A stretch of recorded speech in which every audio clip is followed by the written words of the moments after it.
안녕하세요. 흰수염고래 스포츠입니다. 찾아주셔서 진심으로 감사드립니다. 현재 최고의 화제 선수죠. 양민혁의 토트넘 이적설이 더욱 급진전되면서 로마노 기자가 이제 히어리고까지 띄웠는데요. 김병지 대표가 90%에서 95%라고 한 말이 99%까지 되었다고 보면 될 것 같습니다.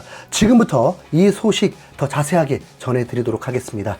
여러분 구독, 좋아요 꼭 지금 부탁드립니다. 영국의 가장 공신력 있는 BBC에서도 양민혁의 이적설을 전했었죠. 그럼 계약을 하려면 무조건 메디컬 테스트가 필수거든요. 지금까지 메디컬 테스트에서 문제를 발견해서 영입을 꺼려했던 구단이 있었고요. 또한 메디컬 테스트도 진행하고 계약서에 사인만 하면 되는 상황에서 그 직전에 다른 팀으로 이적해버리는 사례도 빈번했습니다.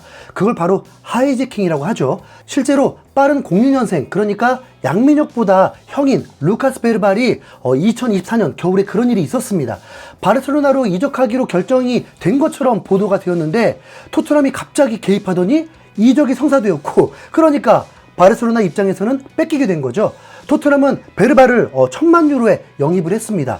베르발이 토트넘보다 더 유명하고 빅클럽인 바르셀로나를 버리고 토트넘을 택한 이유 중 가장 큰 건 바로 1군 무대에 데뷔시키겠다는 조건이 있었을 것으로 추정됩니다. 그리고 최근 영국 매체 보도에 의하면 루카스 베르발이 다가올 시즌부터 1군에서 뛸 거라고 당연하게 생각하고 있었습니다. 그리고 프리시즌에서도 선발 라인업에 오르기도 했죠. 네. 자, 이 얘기를 왜 했느냐? 베르발도 하이제킹 대상인 만큼 양민혁도 다수의 팀이 영입하려고 했다고 하니 100%라고 말하긴 어려웠을 거라는 거죠.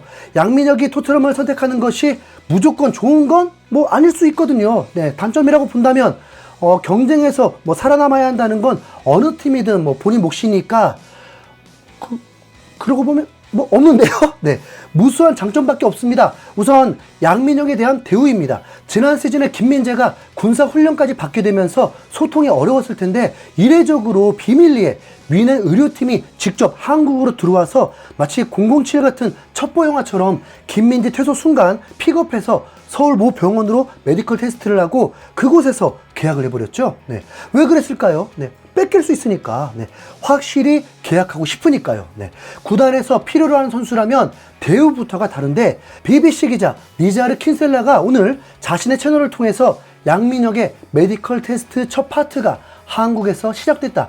토트넘이 강원FC 윙어 양민혁 영입에 근접했다. 그는 토트넘의 아시아 프리시즌 투어 중에 입단식을 가질 예정이다 라고 전했습니다.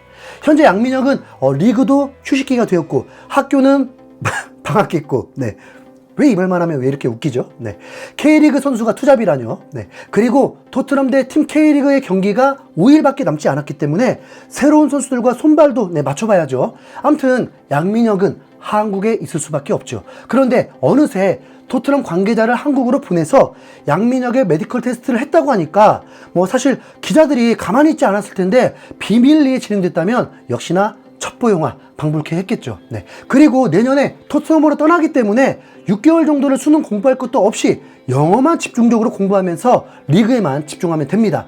어느 정도 준비할 수 있는 기간이 생긴다는 거죠. 거기다 토트넘으로 갔을 때 팬들이 몰라주고 의심하는 것보다는 기대해주고 스포트라이트를 받는 게 그래도 더 힘이 될 텐데 토트넘만큼 스포트라이트 받는 것도 없을 것입니다. 그리고 토트넘은 짠돌이 구단인 건 맞지만 최근에 좀 달라지고 있고요. 네, 이런 겁나게 잘하는 구단입니다. 유스팀 운영은 프리미어리그에서 최상위권으로 유지되고 관리도 잘 되어 있어서 양민혁이 성장하는데 큰 도움이 됩니다. 거기다 토트넘으로 이적한다고 해서 손흥민처럼 평생 있는 거 아닙니다. 토트넘은 선수의 몸값을 잘 끌어올려서 잘 팔려는 구단이기도 하니까요. 아, 그런데 지금 생각난 것이 토트넘 이적에 단점이 있네요. 네, 토트넘은 선수의 레벨이 올라갈수록 프리미어리그 구단에 팔지를 않거든요. 이런 다르게 보면 프리미어리그만 원한다는 전제로는 양민혁이 잘하면 잘할수록 토트넘에 오랫동안 남아야 한다는 네, 어떤 분들에겐 좋지 않은 소식이겠네요.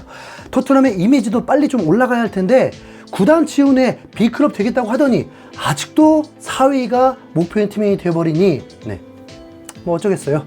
양민혁까지 데려가면 이젠 팔이 안으로 굽을 수밖에 없겠습니다. 네.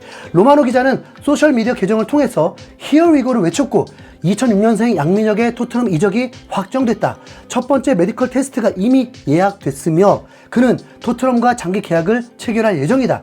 토트넘 합류 시기는 2025년 1월이라고 덧붙였습니다. 자, 그나저나 하루 만에 이런 소식이 들릴걸. 김병지 대표님은 왜 그런 메시지를 남겼을까요? 네. 몸값 올리기? 네. 한 달 전에 김병지 대표는 이적료까지 공개를 했습니다. 약 60억 정도 되는 거였죠. 김병지 대표는 양민혁과 5년 계약을 했었다라고 하면서 데리고만 있어도 200억에서 300억 가치가 있는 선수라고 하고 400만 유로가 만족스럽지 않다고까지 했습니다. 양민혁을 진심으로 원하는 팀으로 보내고 싶고 양민혁을 성장시키고 발전시킬 수 있는 구단으로 보낼 거라면서 맨시티, 토트넘, 스완지 등 다수의 팀이 관심이 있었다고 밝혔었습니다. 베리바는 미드필더로서 스웨덴에서 잠재력을 인정받으면서 1000만 유로에 계약을 했거든요. 스웨덴은 유럽이라는 네트워크의 장점 말고는 K리그 수준과 별반 다를 것도 없습니다. 18살 선수의 재능을 보고 1000만 유로에 계약을 하고 1군에 들어갈 수 있는 기회까지 줬는데 양민혁은 성인 프로리그에서 뛰면서 7골 3도움으로 대활약을 하면서 팀을 상위권으로 올려놓는데 돕기도 하고 우승 도전도 할 수 있는 상황인데 60억이면 김병지 대표가 말한 대로 베리발보다 80억이나 적은 금액이기 때문에 조금 아쉽긴 합니다. 거기다 토트넘은 손흥민이라는 월드 클래스 선수로 인해서 엄청난 부가 수입을 올리면서 아시아 마케팅의 성공 신화를 경험해본 구단인데 손흥민이 토트넘을 떠날 날이 멀지 않았고 계속해서 한국으로 인한 부가적인 수입을 생각하면 60억은 껌값이거든요. 네. 당장의 손흥민은 2020년에 프리미어리그에서 가장 많이 유니폼이 팔린 선수 중 한 명이었습니다. 유니폼 판매 수익만 100억이 훨씬 넘는다고 추산하고 있습니다. 거기다 한국과 아시아의 중계권 수익, 광고 수익, 해외 투어로 인한 아시아 팬 급증, 투어 프로그램을 통한 수익까지 이적료의 10배 이상의 수익은 거뜬하죠. 네. 또한 과거까지 돌아보면 이천수가 레알 소시에다드로 이적했을 때 그때가 벌써 20년 전이거든요. 네.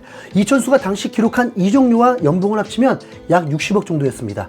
비록 입단식에서 의욕이 앞서 말 한마디 잘못하고 적응까지 못하면서 성공하지 못하고 돌아야 했지만 이천수의 가치 정도를 인정한다면 지금 물가 상승률을 감안했을 때 양민혁의 이적료는 100억도 적을 수 있죠. 네. 이미 손흥민이 토트넘에게 많이 뜯긴 것도 억울하니까 김병지 대표가 최대한 많은 이적료를 받아내기를 바라겠습니다. 네. 배준호 보세요. 배준호도 스토크시티에서 30억에 영입을 했는데 단 1년 만에 배준호를 위해서 등번호 10번으로 변경해버리면서 팀의 간판으로 뛰어버렸습니다.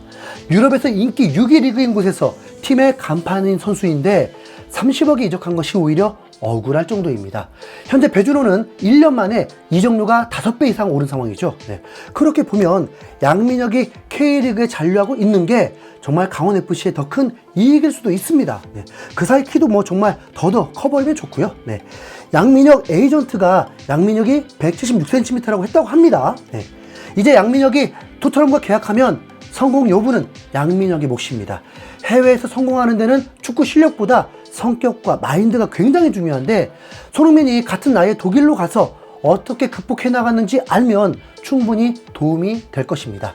그 시절엔 더욱 인종차별도 많았고 정말 외로웠다고까지 했고 아버지 덕분에 운동에만 전념할 수 있었다고 하면서 끊임없이 노력했었는데 손흥민은 어느 선택을 위해서 굉장히 노력했고 선수들과 잘 어울리면서도 인성 좋기로도 유명했습니다.